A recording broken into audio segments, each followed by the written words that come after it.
there, I'm JD and welcome to my channel, and have a good morning, good afternoon, and good evening. So I've got all kinds of warm clothes on right now because I just came from Edmonton, Alberta, and it was with the wind chill factor minus 40 degrees. Minus 40 degrees. It was so cold, there was a lawyer walking down the street with his hands in his own pockets. That's how cold it was. So I do watch service. I'm not picking up any watch service from the US right now because of border and taxes and issues there. But I am picking up some watch service from Canada. Contact me, I'll see if I've got time to do this. I'm running a little bit low on time because I've got a full-time job right now, so I can only do the servicing on the weekends, not in the evenings. So where I spend more time with my family, aka my wife. So you can reach me at jdwatchservice@gmail.com.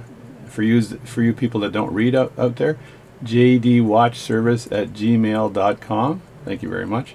So what I have here is a pocket watch, but I've got a new camera too. So I've made another video on this camera, and I set it for 30 frames per second because when I process the video, I process it at 30 frames per second. And I set it for 1280 by 720, I believe, because again, when I make the videos, I process them at that resolution so they can show on small devices and TVs. This camera, I've oriented this camera such that I can show you like a first-person view. So I did some flipping and horizontal, vertical flipping, and so now to me the watch is upside down, but to you it looks as though it's not. And when I zoom in on this beauty, you can see the ring from the light from the camera. There's a ring light on that.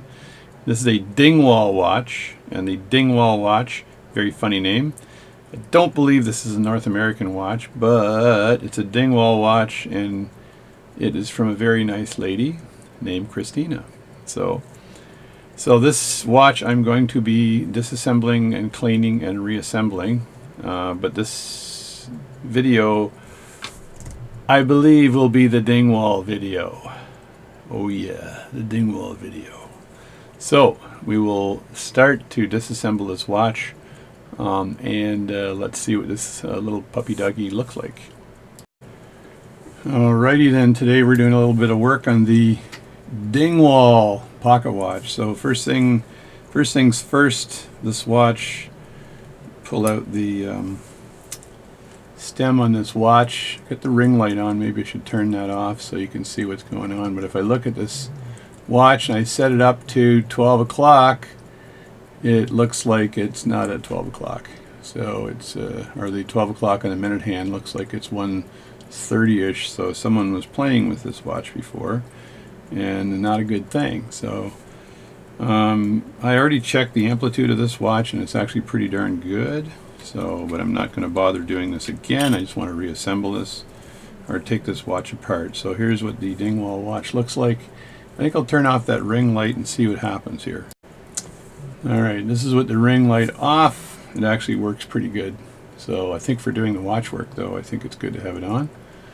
So here's the movement here, and looks like it's in pretty good condition. It's adjusted to, what is that, 4 adjustments it says. So, and it is 15 joules. I think that says 15 joules. So 4 adjustments, 15 joules, ref 719, I think. Ref 719, I'm not sure what that means. And it says Swiss on the top. Swiss, Swiss. So it's a Swiss-made pocket watch. Very nice. So we'll be just taking this little baby apart, cleaning it up, and putting it back together again. And this is a cute little pocket watch here. It's got a case, an old vintage case, CEI. I'm not sure what that is, but I'll have to Google that later on and see what CEI is. Anyway, I was in Edmonton, and the case is a Fortune case made in Canada. So I'll show you what that looks like too. Fortune, I'm fortunate to have this case. There we go, gold filled, yeah, case made in Canada. There's a Fortune case. And it looks like a couple of watchmakers have done work on it. So there's a 3132 ES. There's some initials on the left hand side as well. And I think that is pretty much it.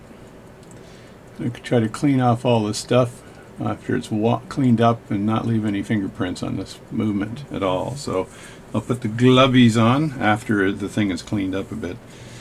So when I look at this, it might be a North American movement, even though it says Swiss on it. No, it's got to be a Swiss movement. I think back in the day the Swiss were trying to replicate the North American movements when North America was kind of kicking butt on pocket watches. And the Swiss were like, we're way behind, what are we going to do? So even the regulator here looks like a Hamilton regulator, which is kind of odd but true. So it's ticking a little tiny bit, so I should probably take a little pressure off this watch, just a tad of pressure off this watch. So let me get a C1A1 toothpick out and make sure I've got no more mainspring pressure on the watch here. Let me just move this over here a bit and then just push this out of the way and let this roll down. I don't think there's much pressure left though. Okay, that's about it.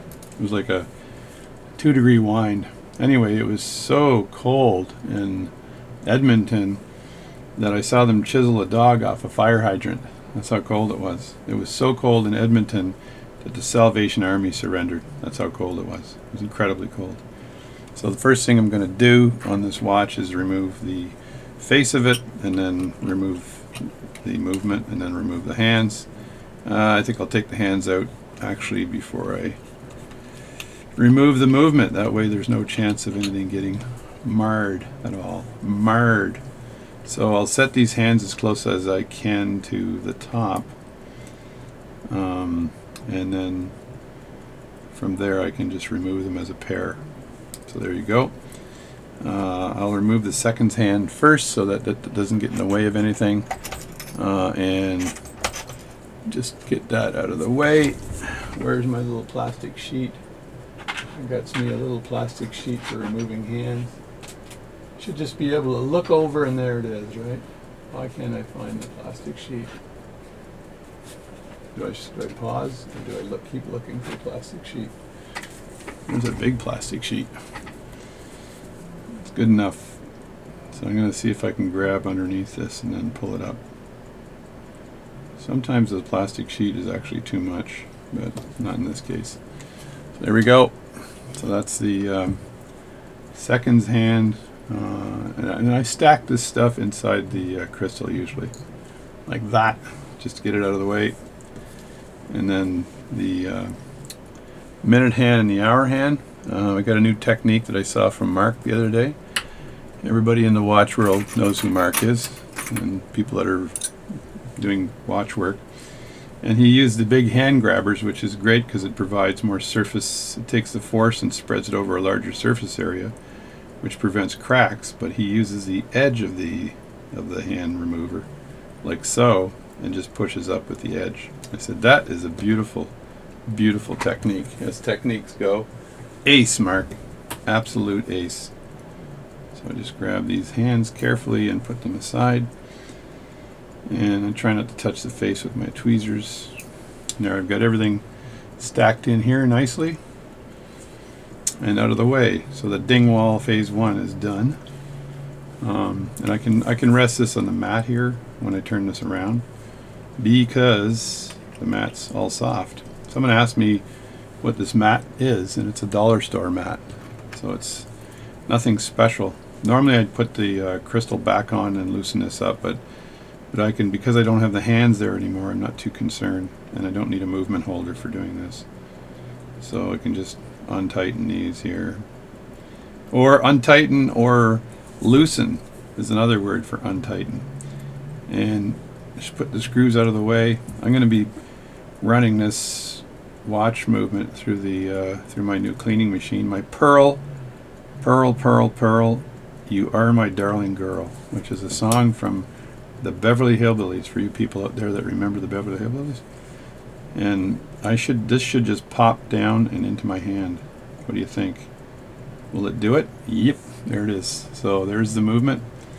And again, I put parts out of the way, and there it is there. And this thing has a nice little dust cover. Look at that. And it's sort of off a bit, as you can see on the end, but I love the fact that it has a dust cover. The dust cover seems to be pretty loose, so we're just going to take it off with our hands. and put that as well on the side. And now I want to remove the balance. Just get the balance out of the way so it's not going to cause any problems for me. Yeah, I think I'll remove the balance before I start farting with the hands. So I'll just bring a balance tack out here. I may put it on this tack and then move it to another tack. So just so I want the balance to be supported. I'll tell you what, I'm going to get my Dunker tank, which is a better balance supporting device. Alrighty then, I'm going to use this balance tack here I got from a place that a past president would have called China. So I bought this from China. This is a balance tack. You can move the actual tack back and forth. It's pretty tacky. And you can tighten it up a bit, and I'm assuming I'm just going to use the balance itself and eyeball where the hole would be and how far that would be away from the tack. So if I do this, it looks like it's pretty good right there. So that balance should be able to just rest on that tack. Turn this around the other way.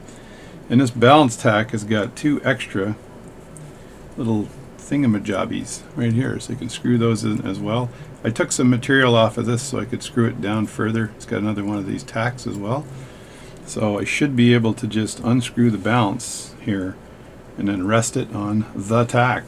So let me see if I can unscrew the balance. I'm going to put it like this so you can see a bit of both and see it's focusing on the new camera is focusing on the focusing on the movement, which is kind of cool. So I'll keep the balance down a bit with a toothpick. You can use pegwood for this as well. And then I'm just going to put the screw over. Yeah, I better not put it here because it'll drop in the hole. So I'm just going to move that over to where the rest of the movement is, and then take this out by inserting a screwdriver right in that hole there, and then twisting ever so slightly. And that gives enough torque to lift it all up. And then I should be able to just grab this guy upward, tilt the movement slightly, and it should fall out of place. And you don't want to stretch the spring, so you got to be very careful when you do that, because it could stretch the spring. I'm trying to get it to fall right now. Come on. Don't force it if it doesn't come out, and don't stretch the spring if it doesn't come out.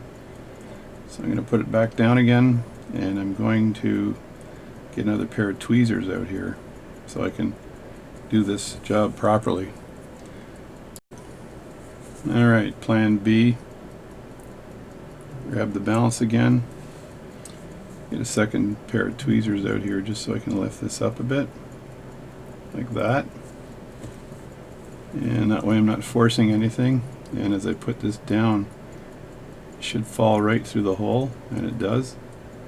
And this rests right there. So there you go. So that's the balance sitting on this new tack, or balance holder or whatever. And I can also grab it and then screw this upward more, just by reverse, just going counterclockwise, and that'll get closer to the top of the do it from the bottom part here actually. There. So that's closer to the top, and that provides zero stress on the hairspring, which is really cool. So there's what it looks like. I'll give you a little close-up here, see if that'll zoom in for me. There's a close-up, and you can see that. I just want to go too far sideways, it'll fall out. What I did was I glued a little pad on the top of this here. So I've got one of these here, and I made the hole bigger, and then I glued a pad on the top. This is the larger one anyway that's installed. So that the balance just rests on that pad. So there you go. That's a pretty cool way of storing the balance so it doesn't get destroyed or marred or whatever on this. And I completely forgot that I had a second camera here, so lucky I wasn't picking my nose, because I have a second camera on right now. So not that I pick my nose when I'm doing watch work. That wouldn't be the right thing to do. This is what little children do, as I saw from my grandchildren. So right now I'm going to unscrew It's funny, like your hand blocks one camera one way, but then it also blocks the other camera the other way. So it doesn't matter which hand you're using, you're going to block the camera if you have two cameras running. So I have a wide angle high definition camera in the upper right, and I have a wide angle high definition camera above, and that's the new camera that should give me should give me nice autofocus, right? So which is nice. So now I don't have to reach over and grab that camera lens like I used to do. So this one's already loose, and this one's loose. So that's only two of them. So I'm assuming that they're both loose and it's going to come off. So let's see if I can take this off. Just going to get in there with a screwdriver a bit and pick it. There we go. So that's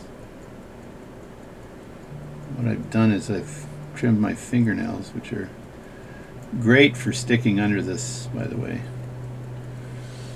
There we go. So there's the actual face. This looks like an old metal face. So made the old aluminum face, I guess. So you just rest this down here, and I got the hairspring off, so I'm not as worried about it. But this is an old aluminum face. So if I look at this carefully, it's got the 2 dial feet, not 3, and there's a number on there, 0518. If you look at that backwards, is that backwards? It's backwards.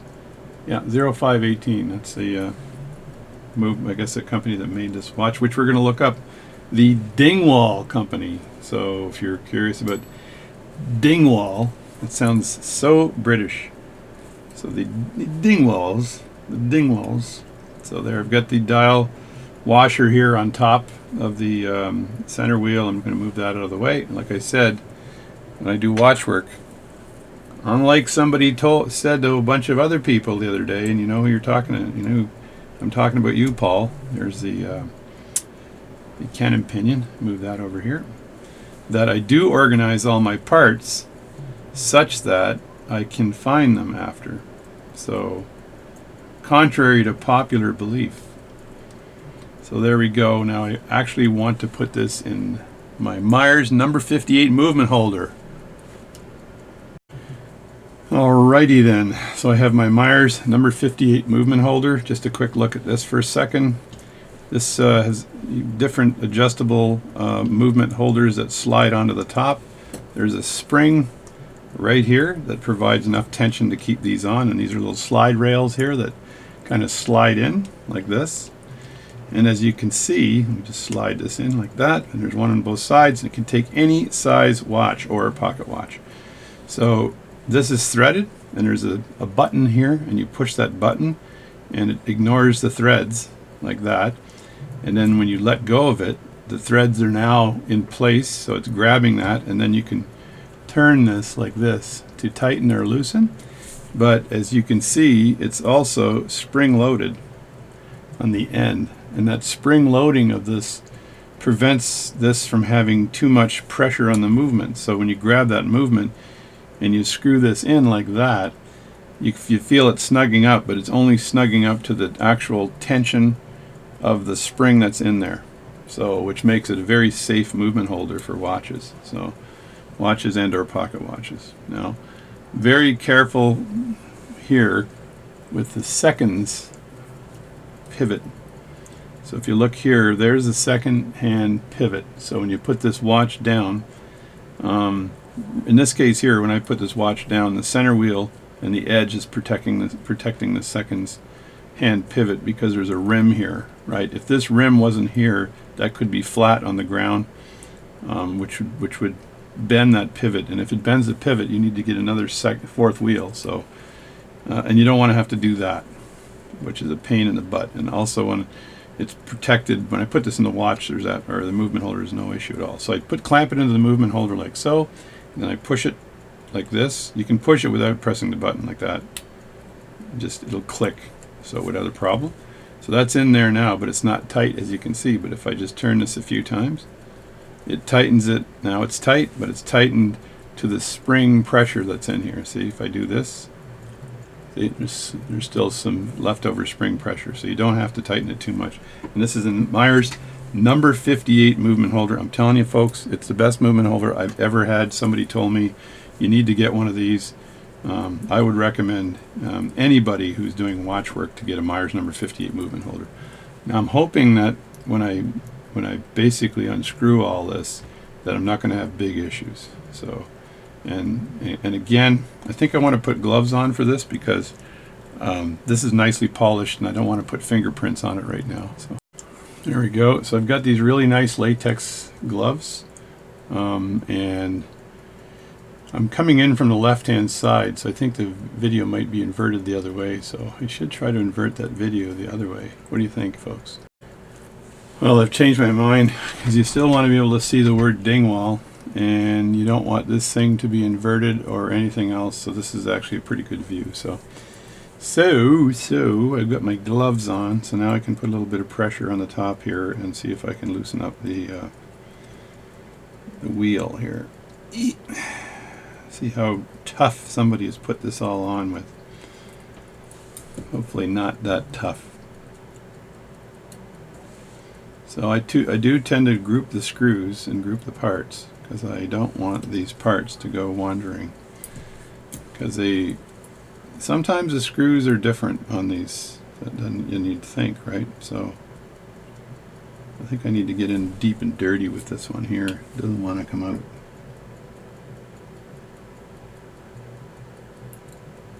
There we go. And I use these brass tweezers. They will leave no marks, which are very nice that way, right? Sometimes with these old pocket watches, you can never tell whether this is going to be clockwise or counterclockwise. I think it depends on what side. See, this is clockwise to loosen, right?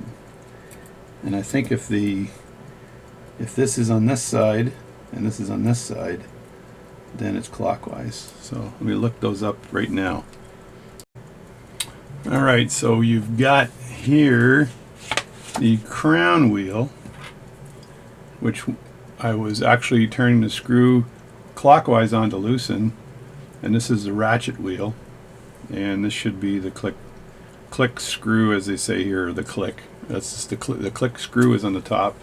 The click, see on the top there, so this is the click, and this is the click screw, and there's a spring underneath there, which would be the click spring. So what I was looking at here, you can come back here because I never named these parts properly, even though I've been doing this for such a long time. So this is the crown wheel here. So the crown wheel screw actually went clockwise to loosen, and I believe if it's on this side, if the ratchet wheel is on the left hand or the right hand side of the crown wheel, then you go clockwise.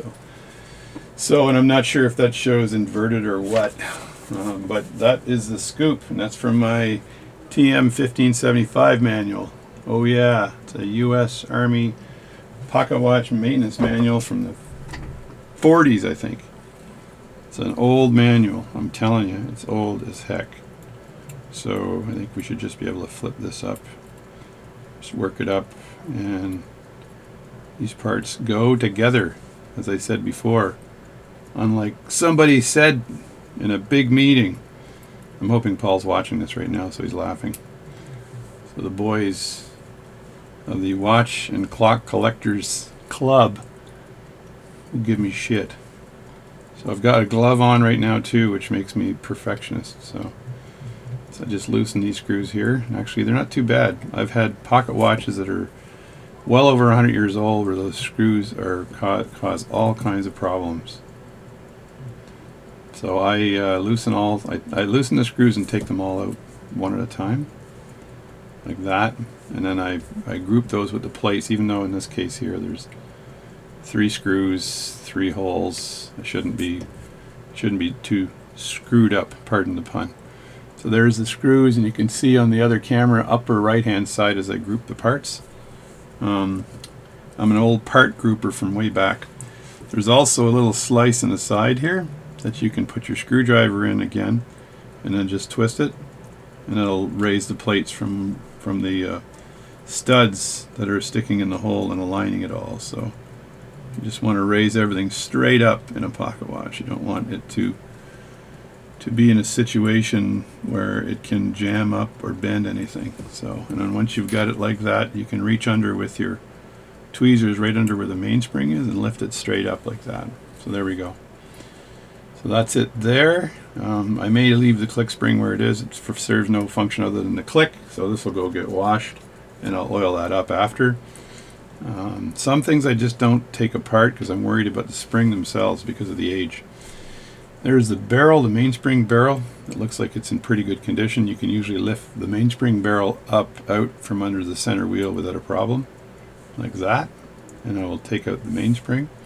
You can't take out the center wheel without actually taking out this bridge, which you need to remove next. So I will take a photograph of this spring here as it sits, because this spring is pressing down, as you can see right here, on the winding mechanism. And let me look up what that's called.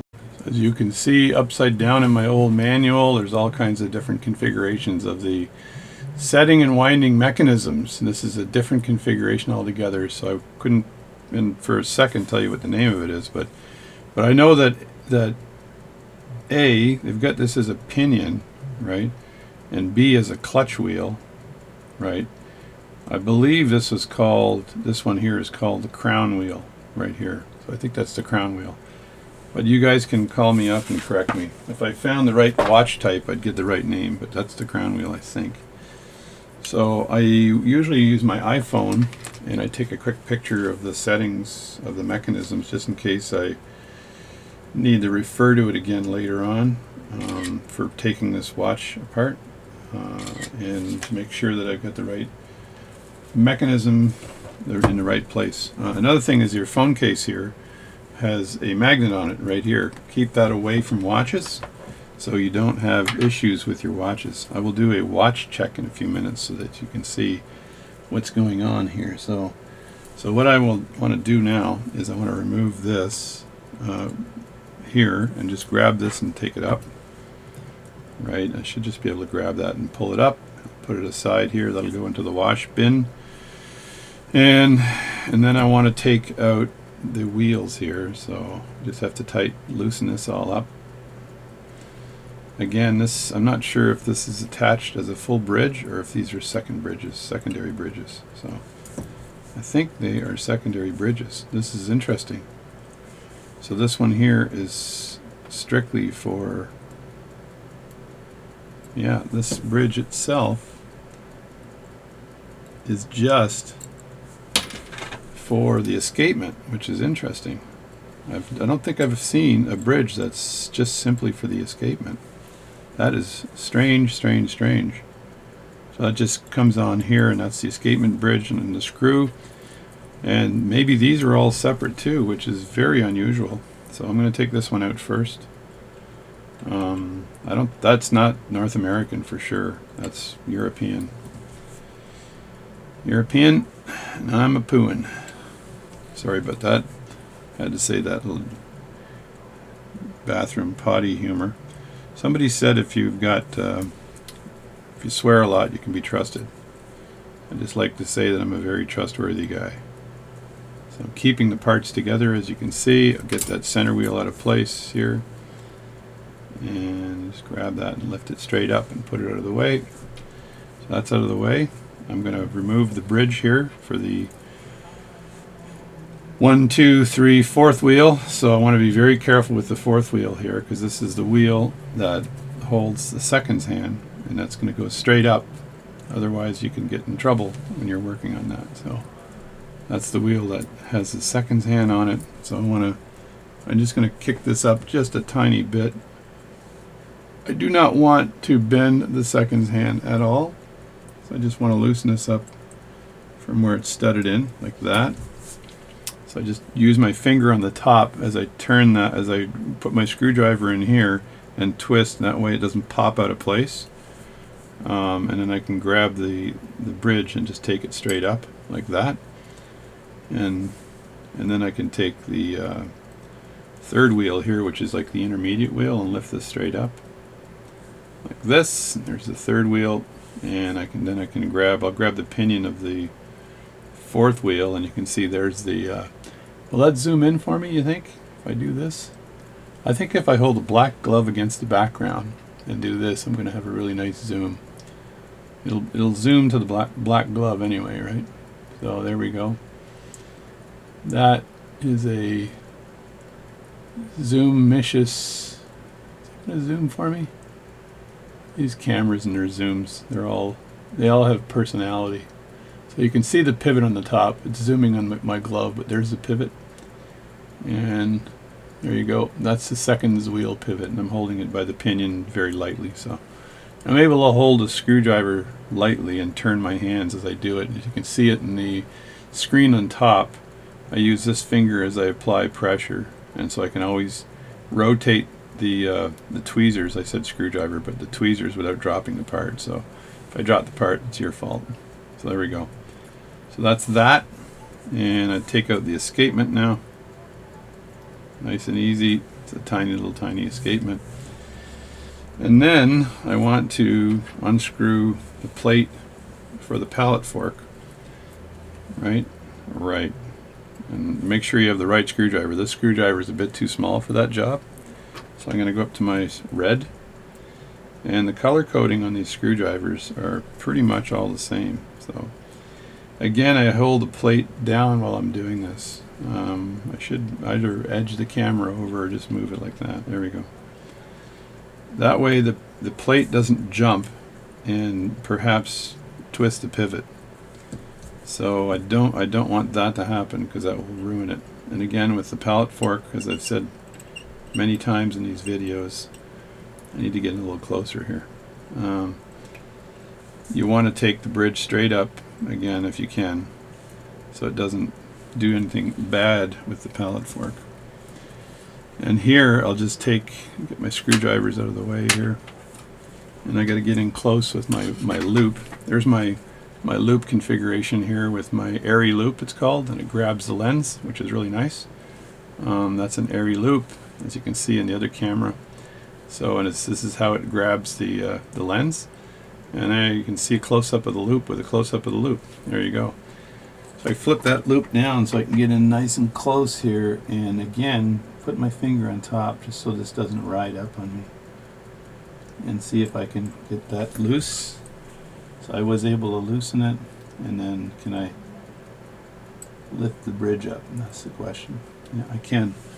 So there goes the bridge, and then I'm going to get nice and close again and just lift this pallet fork straight up and out. I don't put the pallet fork in the cleaning machine because I'm not sure if the cleaning fluid would cause an issue with the pallet fork. So I don't do it. So I'm looking at some of the working mechanisms here to see if I have to take anything else out. So I don't want to lose anything.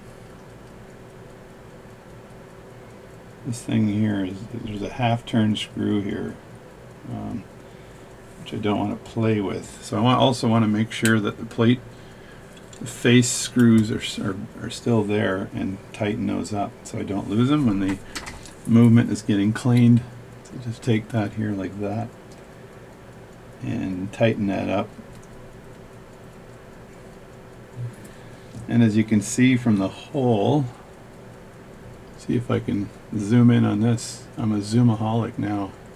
So you see from the hole in the bottom there, right there, that's the screw coming in, and that screw actually tightens up on the dial foot. So similarly, I'll tighten the screw up on this side, which will also keep that in place for cleaning. And then I've got a few things I want to remove here, right? I don't think I want to remove these mechanisms here, as this is a European pocket watch and I'm a little concerned about losing parts. So, and I'm not too concerned about, this looks pretty spotless, so I may just clean this by hand as opposed to putting it into the cleaning machine. Yeah, because this looks pretty spotless. But I'll take out the minute wheel the intermediate wheel. Yeah, and unscrew that. The other thing I need to do is, let's see, can you guys see that? I think so. See, this is where the ring light probably comes in handy. So turn on that ring light to double brightness. Is that making a difference? I don't know. Couldn't tell you. Just move that up a bit, like that. That way I get a little bit better coverage here. Take this plate off here.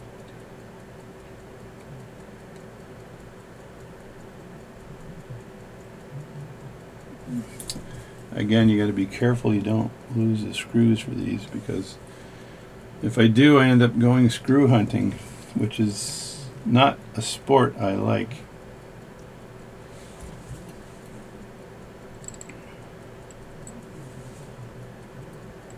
Again, I'm being very careful here, and I'm grouping the screw with the part, and you get a couple of wheels here. So this one's easy to figure out where that goes. Put that over with the R wheel. These other wheels here, I just have to make sure if they're beveled on the bottom, that I have the bottom side down. So again, I'll take another picture of them, because sometimes it's more obvious if you take a photograph, and you can do that. I know some clock guys I heard the other day do actually grab this, and I can take a piece of Rodico here. This isn't the cleanest Rodico, but I can use this to pick up a part without a problem. But I'll check for the bevels on the side here, and see if it's beveled at all. And I don't know. It looks pretty flat. It doesn't look like there's a bevel on this, so not sure if you agree with me, but see, there's the part, and it doesn't look beveled. Looks pretty good. So that's one part, and then the second part, I check for the bevel on this here too, and it doesn't look beveled either. So we have two parts that don't look beveled, which makes it a lot easier to take apart. Now, I'm not brave enough to take this off, because this is a setting spring mechanism, and this worries me in that I don't believe, if I lose a spring in there while I'm disassembling that, I'm screwed. So I won't take this apart. I will have to take this plate off here to clean the jewel under there, and these jewels here look like they're set in. So let me flip that around here for a second. And yeah, these look like they're pressed in. Maybe they're burnished in, but they're right into the plate, and they actually look like they're in really good condition, so there's no problems there. So I think I'm going to throw this whole darn thing in the cleaning machine just like this, and then I'll take the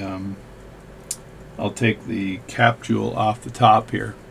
So I'll make sure I take the cap jewel off the top of this one here, and oil that cap jewel, make sure that's cleaned, and then clean it out with pithwood as well. So there we go. So that is the pocket watch disassembled and ready for cleaning. So I'm going to go ahead and process this video right now, and I'll see you in the next video, I guess. We're just going to clean this thing up right now. And so I got the two camera views. You please tell me whether this works for you or not, whether this is okay.